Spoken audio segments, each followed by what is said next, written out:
একটা জিনিস বুঝে আসতেছেন, আপনি বিরিয়ানি দিলে সমস্যাটা কোথায়? বিরিয়ানি কি মানুষ দেয় না মসজিদে? আপনি শুধু বিরিয়ানির হিসাব করলে তো হবে না, দ্রব্যমূল্যটার দিকে তো একটা বিরিয়ানি আনতে কত লাগে? আমাকে বলতে দেন কাঁচামরিচের দাম, মশলাপাতির দাম, বাজারে যাই আপনি হিসাব করে দেখছেন বিরিয়ানি রানতে কত খরচ হয়। আপনি খালি বিরিয়ানি হটতে আছে বিরিয়ানি রানতে বর্তমানে যে খরচ হবে ওইটা দিয়ে ঢলঢলা খিচুড়ি আপনি 50 জন মানুষ এক পুরো গ্রাম ধরে আপনি খাওয়াই দিতে পারবেন। বুঝলাম না, প্রতি বছর ইফতারির সময় আপনারা তো হিসাব করবেই তো, সমস্যাটা কি আপনার? আপনি খালি খাওয়ার হিসাবটাই বুঝলেন, আপনি দ্রব্যমূল্য হিসাবটা বুঝবেন না। আপনি কি মনে হচ্ছেন আমি কি বহুত টাকার মালিক হয়ে গেছি? হ্যাঁ, এখন যত কামাই তত খরচ। এই যে আপনার মসজিদে প্রতি মাসে ইমাম সাহেবের বেতন না দিলে ইমাম সাহেব চলবে কেন? আমার কথা বলতে দেন। আবার এই যে রমজান মাস আইছে, তারাবি পড়াবে, হাদিয়া দিতে হইবে না? আমার খরচ কি কম?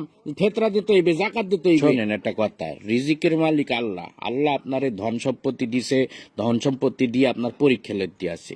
এই টাকা পয়সা যখন তখন আল্লাহ লেগে যেতে পারে। আপনি এই টাকা পয়সা আপনার জানে সৎকা করবেন, ফেতরা দেবেন। মুসলমান হিসেবে এটা আমাদের সকলের দায়িত্ব।